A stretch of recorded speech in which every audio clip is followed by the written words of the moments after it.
I will go on with the first question to Charlotte, just to introduce us to where the state of research in design when it comes to new materials and of course the processes that go with that.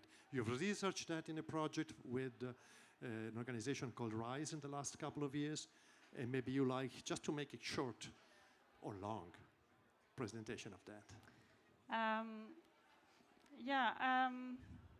As you said, I've been working at a company called RISE for a year, and actually there's a lot of things going on in the material field, and the section where I worked was biomaterials or bio-based materials, and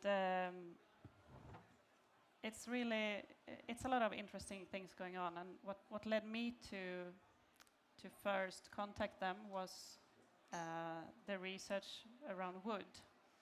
And wood is, especially for a Swede, wood is something that is very close to you, and you know everything about wood, and the houses are built of wood, furniture, and it has surrounded you for many years. And but what wood can do with together with science is amazing. That wood can do things that you can't imagine. Like it can be transparent. You can glue with it.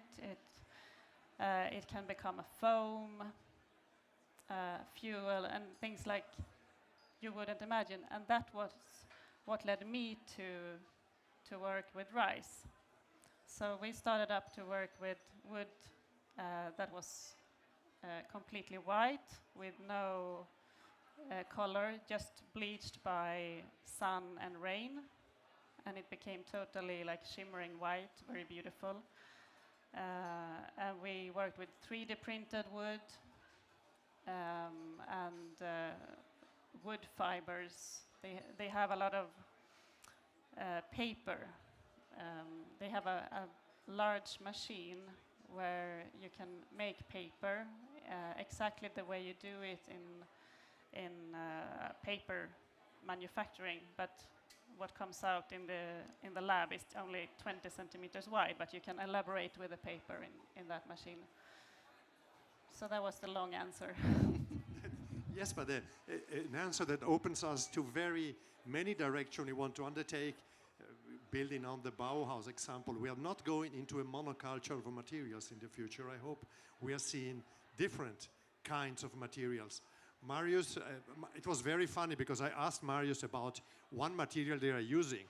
It's even on the website, and he told me, oh, well, that's old, 2018. So it's 4 years old, and for him that is already gone. But this was plast, a kind of recycled plastic out of the farming fish farming industry, but then you have biological concrete, and you use mycelium, my dear friends, mushrooms, to build stuff. So how is it going? How far are you really with that? And how many directions are you undertaking? We try to make feasible projects with innovative materials any way we can. And what that means is that for us, it's extremely important to meet with people, brands, companies that see the potential and the ambitions of going into a little bit of the unknown. When it comes to the plast project that you're talking about, we will probably never get rid of plastics. It's a very good material, but it needs to be used the right way. And we need to think about how the life looks like after we're done with it. After it has this life, what will the next life be like? What was very special about that specific project is that we can control the resource where the material already comes from, which is fishing yarns, very close to the granulate factory, which then turns it over to the chair manufacturer. And one of the important things of the design that we did was, instead of trying to end up with this mono material that looked like all other plastic products. We celebrated the marbling and sort of the mistakes of the irregularity in that project of itself. Because that is very important. I believe you actually are using this material. So in your work, the research on the material is applied directly to a specific project you're working on. Is that an important difference, perhaps? And how do you make it real? Not necessarily, but and I'm a little bit cautious of calling our work research, because research is that's a profession of its own. What we are doing is testing hypotheses and educating ourselves in a way that we may be able to get more knowledgeable people into the project, into these mutual ambitions, so that we, together with others, can achieve something new.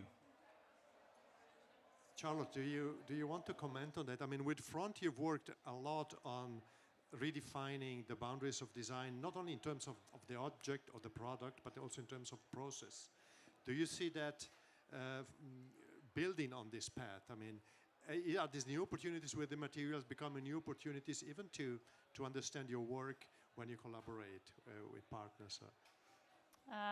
Yeah, I think personally I have always been very interested in materials, and with Front we did many projects, as you say, that was related to the perception of wood. For example, we made soft wooden floors that appeared to be hard, but it was soft when you stepped on it. And but we also experimented with 3D printing and motion capture. For example, we made for many years ago a project where we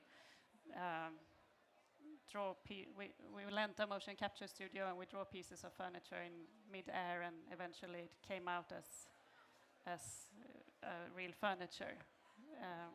So at the time that was very experimental, but nowadays it's really not so strange to you could do that. But what's interesting nowadays is that the materials are and the processes are much more evolved, and you can really, I mean, everyone has, not everyone, but many people has a 3D printer at home, right? So but I believe because today we're talking about the gap.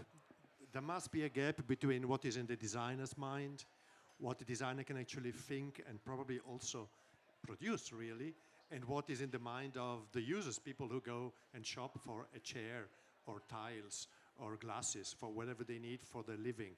And it seems that, in a way, there is you're so much forward.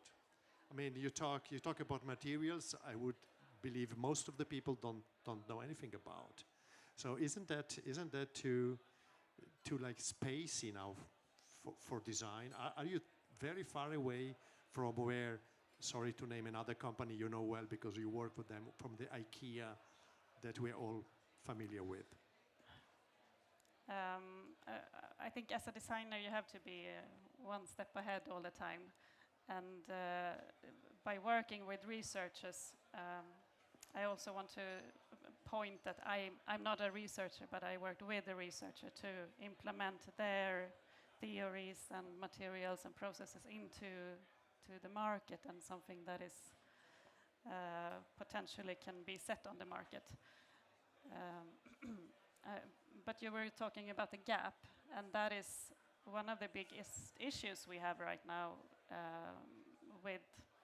because many of the answers, many of the materials, many of the processes, they are already there at a research level. So you can solve many of the problems we have already today, but the problem is exactly the gap. and to implement those materials and those processes into a market where they could actually work for the market. And that was part of my role at RISE, to sort of connect the two worlds, because there is a need from researchers to spread their ideas to the world, but there is also a need from from the market to develop the market, to have researchers to develop market needs. So there is space in between that today is not, it's not functioning that well, and it needs to function better, in my opinion. I would like to come back to the challenges of being a designer and promoting all this new attitude towards material and processes later. But Marius, I'm trying to push a little bit more in the direction. We had it in our discussions recently about mycelium, for instance, a material that you have invented. So now I would have you've invented for the purpose that you were aiming at, and you had certainly a challenge in applying that. So if I may first start asking you, how do you invent it? And how do you convince your client that it is the right thing to do? Not to take anything existing, but investing in a new material. How does it work? Well, first of all, I just want to be very clear that we definitely didn't invent mycelium. Mycelium is an organism that has been around forever. It's actually the network in the ground that is the mushroom. But when we think about mushroom, that's the flower of the mushroom. Mycelium is the network that connects everything in the woods and so on. What is super unique about this material is that when you're working with it, you need to work with what I would almost call a master chef. You know, you could almost draw the comparison to creating the perfect sourdough creation. It's fully regenerative. You have the same solution, you split it up to parts, and it rises. Now, working with this technique and maybe a new connection with biologists and professionals into these materials is super exciting. However, how can we take this and put it in a functional way into markets, into the needs that we see, and getting through the first barriers of restrictions, of challenges in that sense. And that's a big part of what we're trying to push with. And it's a big challenge for designers today, I believe, making sure that we can not only connect the dots, but making sure that this can be a feasible material for the future, for the many, and in that way create a proper impact.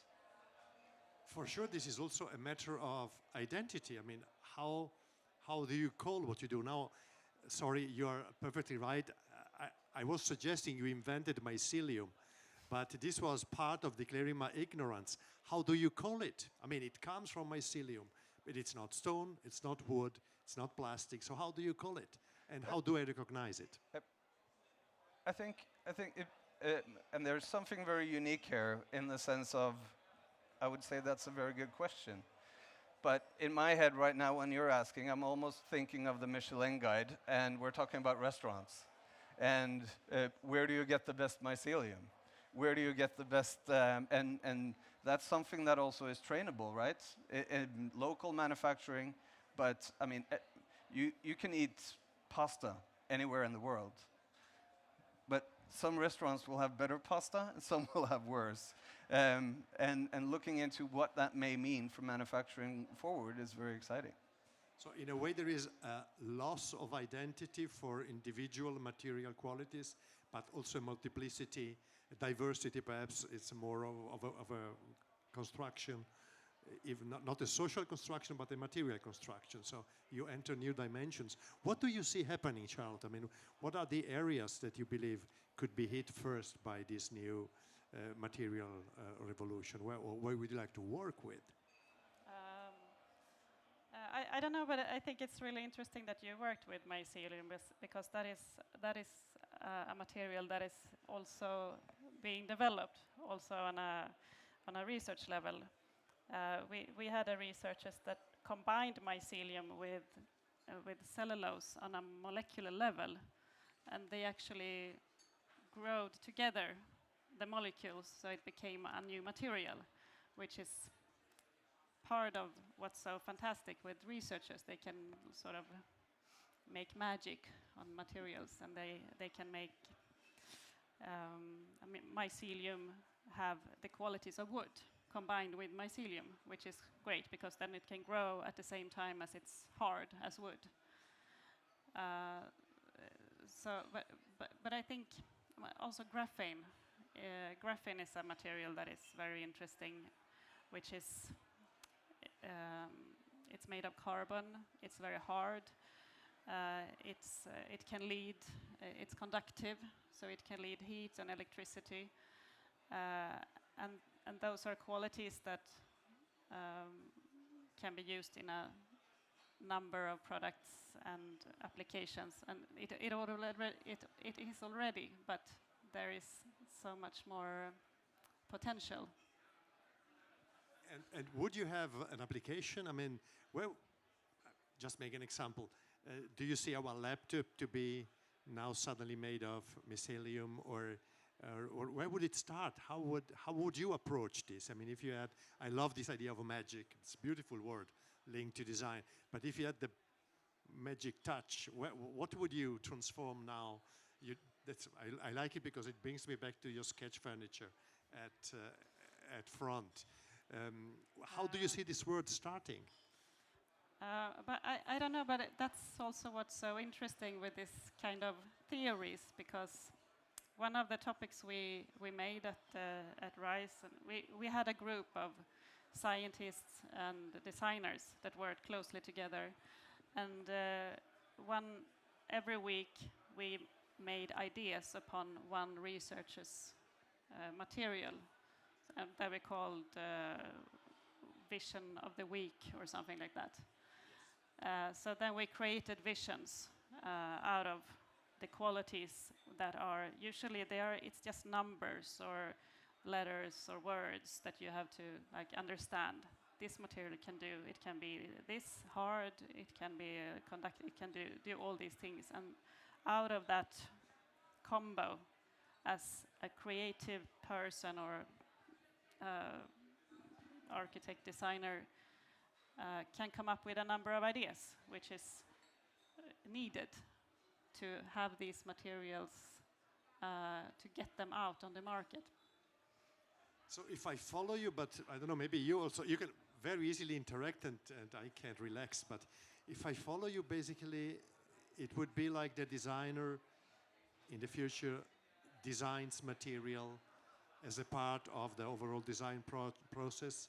And so we don't have categories, or better, we don't have names for materials, but we have materials that are completely, you would say, ad hoc designed for this or that application. And so we, in a way, we lose an understanding of a single material to accept the multiplicity of this. So there's no stone anymore because stone can be everything, or the transparent wood. Yeah, I see. In my opinion, I somehow have started to see material as molecules, and the design work can be actually down to the molecules. And that is also how you have to think, I think, in a circular economy. You need to think about the materials as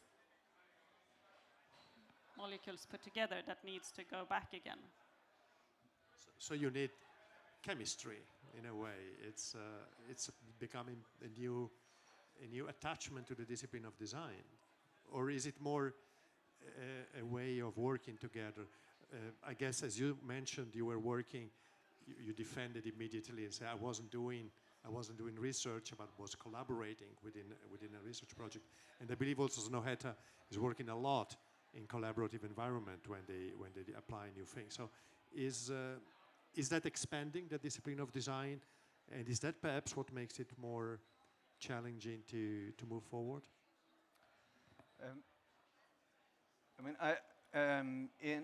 in parts of what we see is definitely, and this is the positive part. It's a market and potential collaborators that are much more receptible and eager to challenge themselves, to investigate. They want to dive deeper into these issues, these challenges, in a way that we haven't experienced that much before.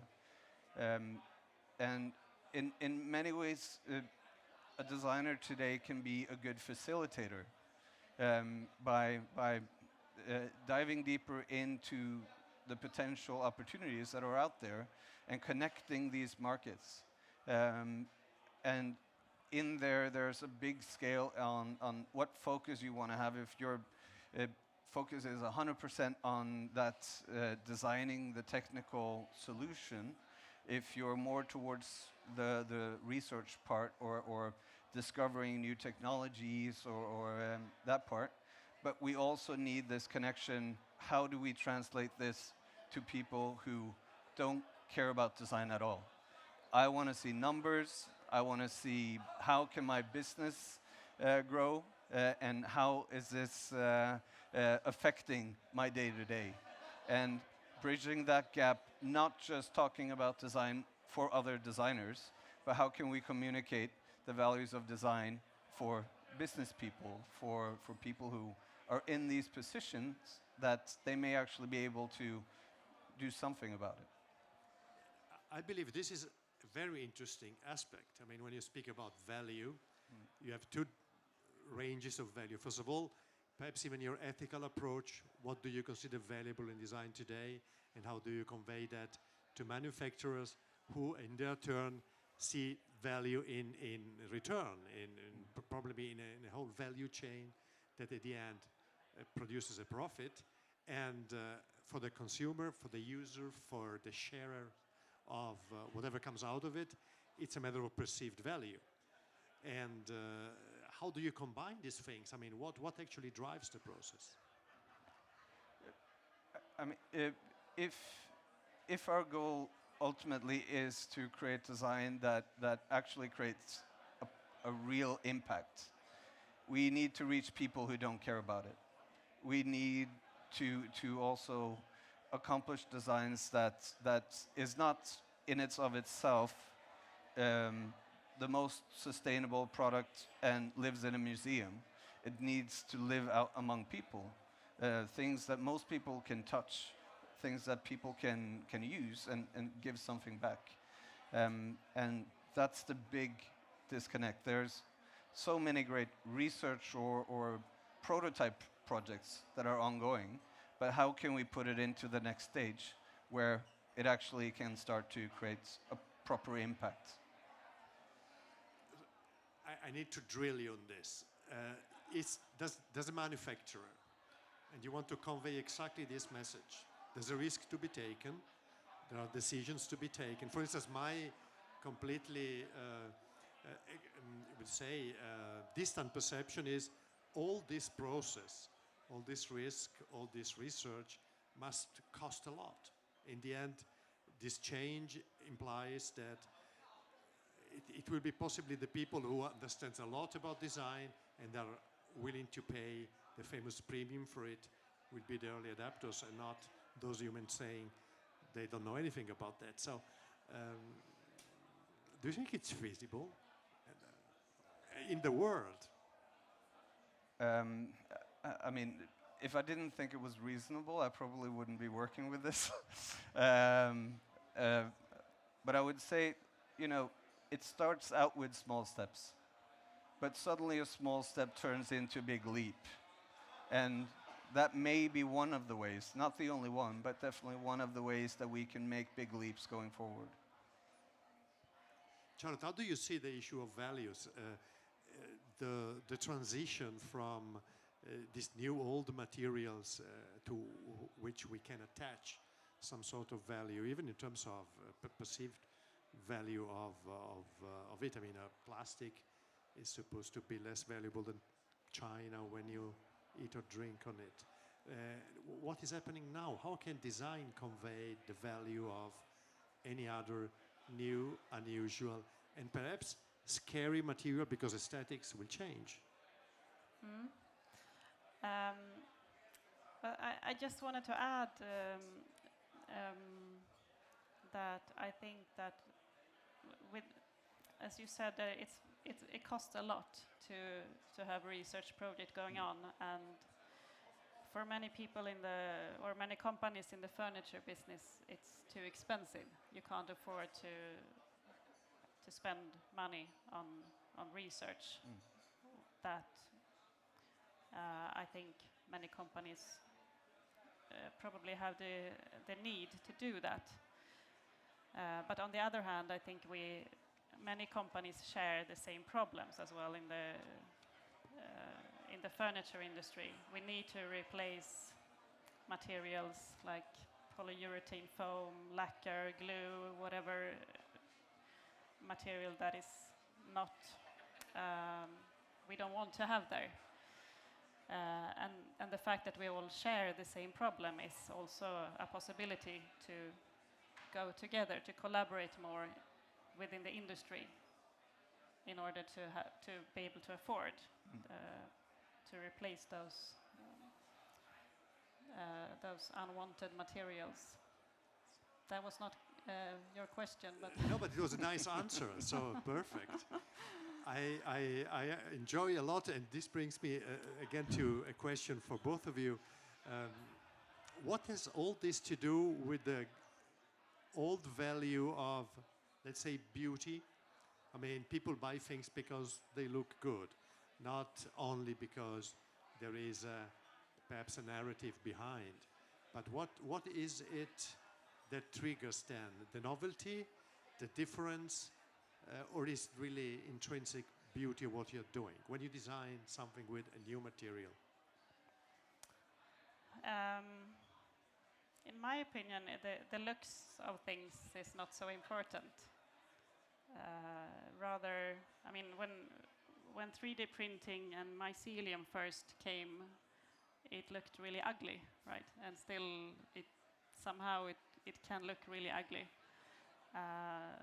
But it also has a story built into it. I mean, by looking at a material, you can read what it is, how it looks, how it feels, and eventually you will probably start to like it. I don't know, but Marius, you have used mycelium, sound isolating panels in architecture, so you have an experience in selling that to the builder, and you probably have reactions by the public. So how is the reaction of people when they see these things? Our experience with that has actually been only positivity. I mean, it's something that really connects with a lot of companies that wants to be forward-thinking and wants to be in an environment that also talks about that same narrative. And in the same way, I think this goes a little bit for, as a product designer, for the love of materials. At least for me as well, it has never really been about how they look. It's been about what is this capable of? Where does it come from? And that is actually what determines how it looks like. And with these new, or not even new technologies, but with taking use of these technologies that some have even existed for a long time, we just haven't found ways of working with them.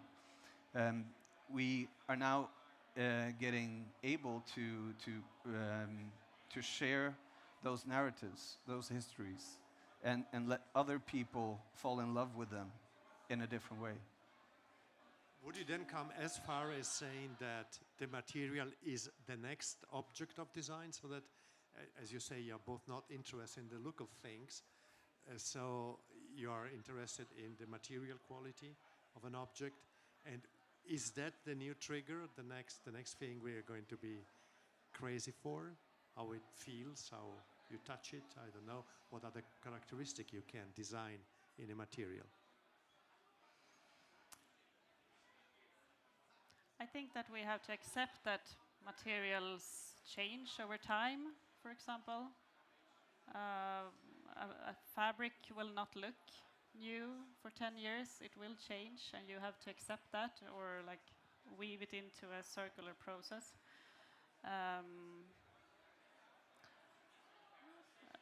And I think everything maybe doesn't have to look brand new all the time. it can age with grace or something. What is your take on quality? I agree. I think it's a change. The big changes that we're going through also needs to leave a change in all of us, in our perception of what is beauty. You know, we certainly can't say what will be beautiful 10 years from now, but if we build on the right values, the right perspectives, and the right ambitions, maybe our collective understanding of what beauty is actually the narrative of what something looks like. Suddenly, it's the chair that has been recycled 4 times that is more beautiful than the brand new one. Same qualities, but it has a new feel, a new look to it. And that may be something in the future that we can celebrate rather than chasing this previous conception of what perfection is. That sounds very philosophical, even for the designer who applies to that. So basically, you are talking about the beauty of the process. After 4 times recycling, something must look nicer, but you don't want it to look, because actually that's not what you want to look at. How do you design qualities in material then? What are the qualities that you believe are important? What do you look at when you design them? Difficult question.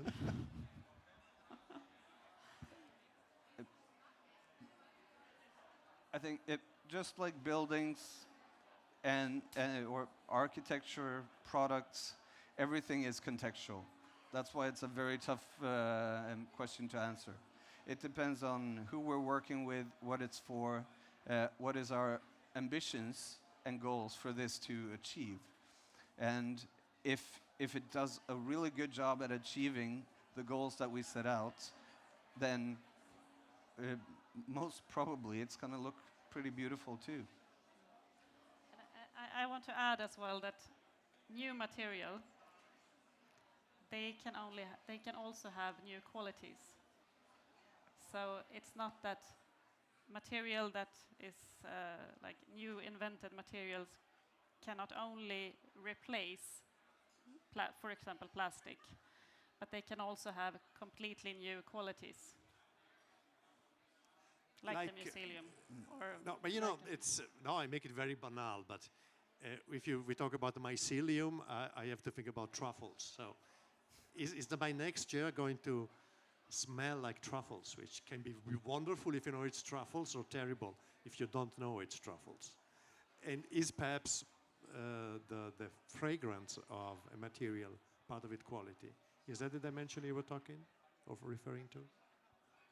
Yeah, I think it's really fascinating to 3D print something out of wood, for example, or wood fiber, because it smells wood, but it's 3D printed, so it's a kind of clash that is a bit strange in the beginning, but I also think that we need to change the perception of just changing a material. Like with the 3D printing, for example, it allows zero waste material.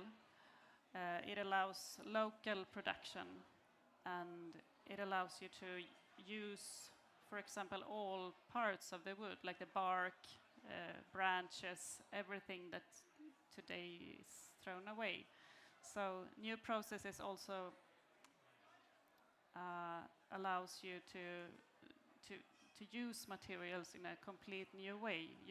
You don't have to think just that you need to replace like fossil-based material, because with new inventions there are completely new possibilities. And when is it happening? Now we are back to the topic of Tunis. You don't know. But you would be able today to design something that would be here with us and would be made of that material and have the qualities you want this material to have. Yeah, it's happening now. I mean, but the tricky thing is to make it cheap enough to customers, to make, because that's where the economy comes in. You have to build the structure for it. You have to build it. But that's the same with recycling and processes, production process in general. Yeah. I think those processes, they need to change as well. So it's really the whole system that has to change in order for us to be able to afford and to be able to place them on the market. Marius, do you have a perspective? I mean, when you doing product design at Snøhetta, I mean, they did everything, even banknotes. That was perhaps more graphic design, but just to say how multifaceted your object is. How much would you say that of your work is already directly involving this attitude towards material, and how much is traditional way of injecting, molding, stamping, cutting existing materials?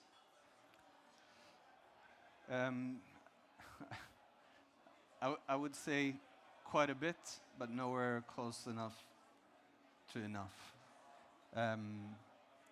We are in the context and the reality that we are today.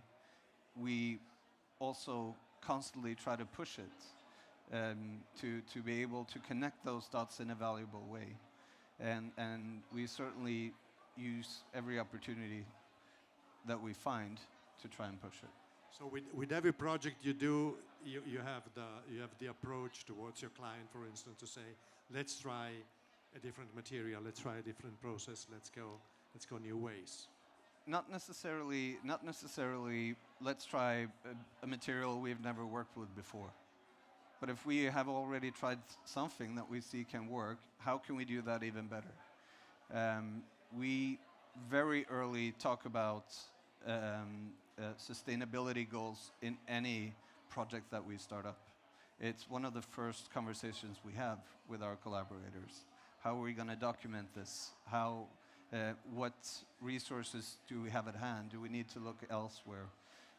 And having those conversations early on is crucial. And that's also how we can identify early on companies, collaborators that is really eager to push this themselves.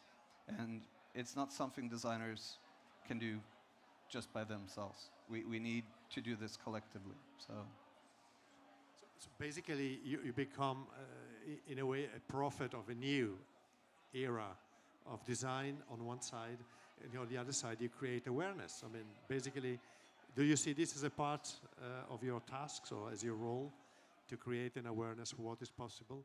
Because I must say, but we anticipated that in our talks, of course, being at the forefront of design, you know more than the average of just about anyone involved, any stakeholder in the process knows. So go out on the street and ask about mycelium.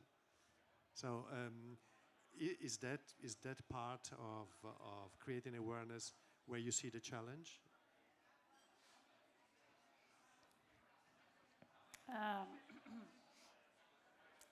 Yeah, it's. I think creating awareness is a step towards a larger production, I think. Because as I said, an invention from the beginning is just a small piece of material or a paper or a number.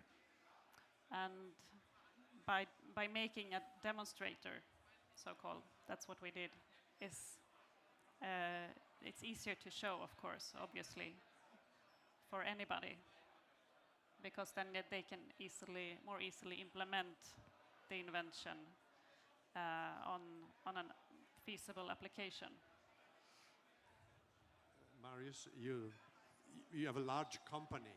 I mean, you are globally active, so you probably have a power communicating also through the projects at different scale, but also for the size of the project. Are you using those projects to promote the new understanding of design? And does it work? First of all, I don't have a large company. I work in a large company. But I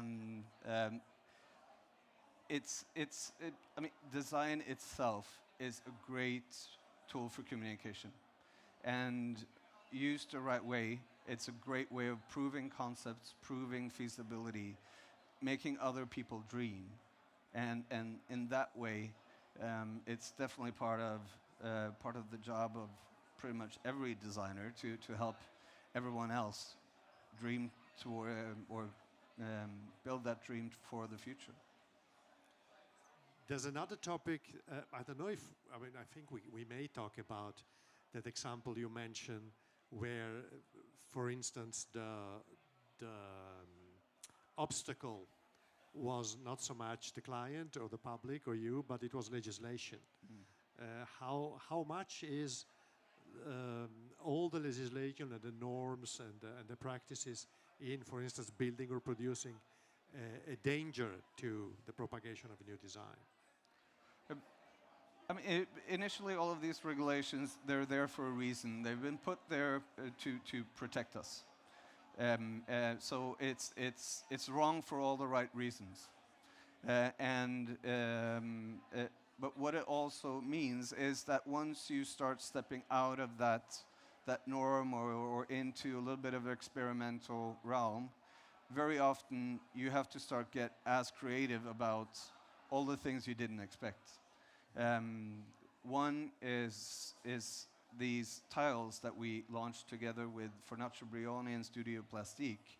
And the challenge here is getting the raw material, which is just standing there, not used, taking up space, just being waste, but having the license to actually manage waste is suddenly something you need.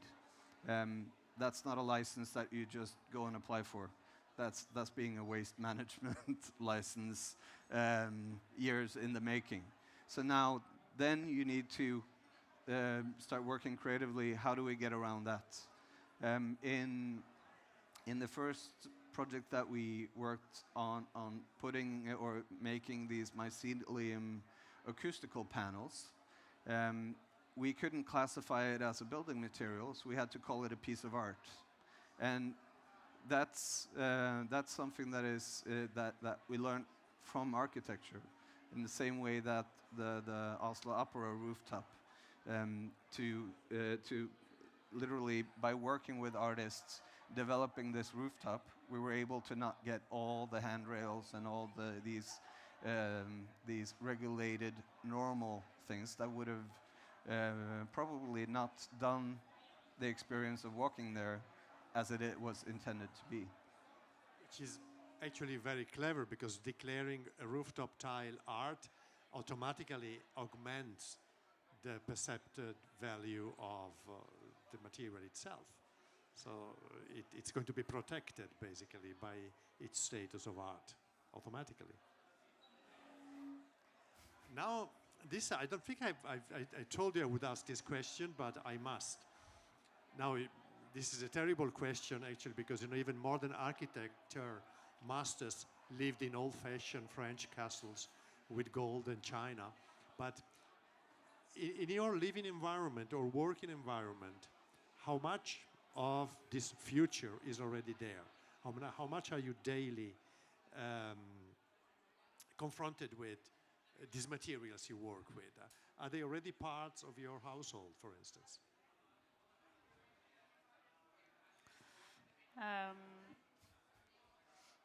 Not so much actually, because that's the tricky part to get hold of the materials, because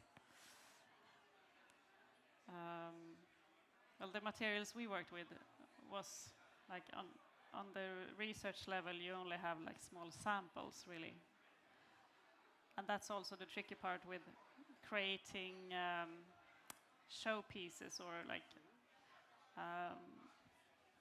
prototypes, because you only have like small parts of it.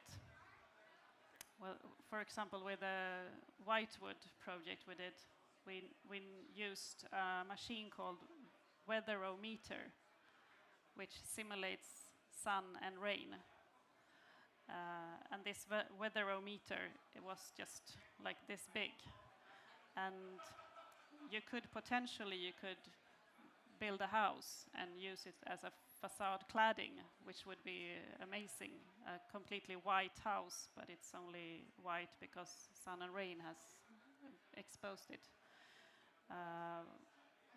But obviously we couldn't do that because the machine was too small. But that is one of the challenges to honest work answer. with. Marius, how much mycelium have you got in your house or anything else? I think I can talk about our studio, and in our studio, and every Snøhetta studio, it's very important to be able to work with our hands. So we have these workshops, different types of 3D printing machines. Obviously, we have a clay workshop that we do a lot of experiments with. We experiment with wood, and working with your hands is this incredibly important way of connecting with materials itself.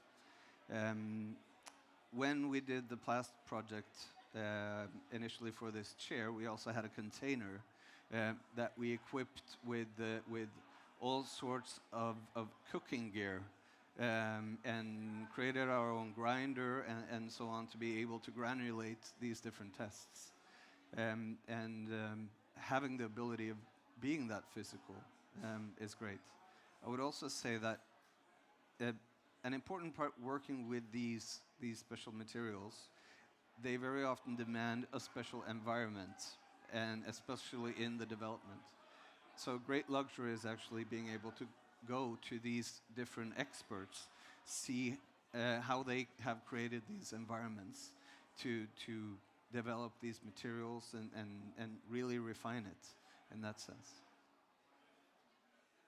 So now let's sum up very shortly down to the first question I had opening the discussion.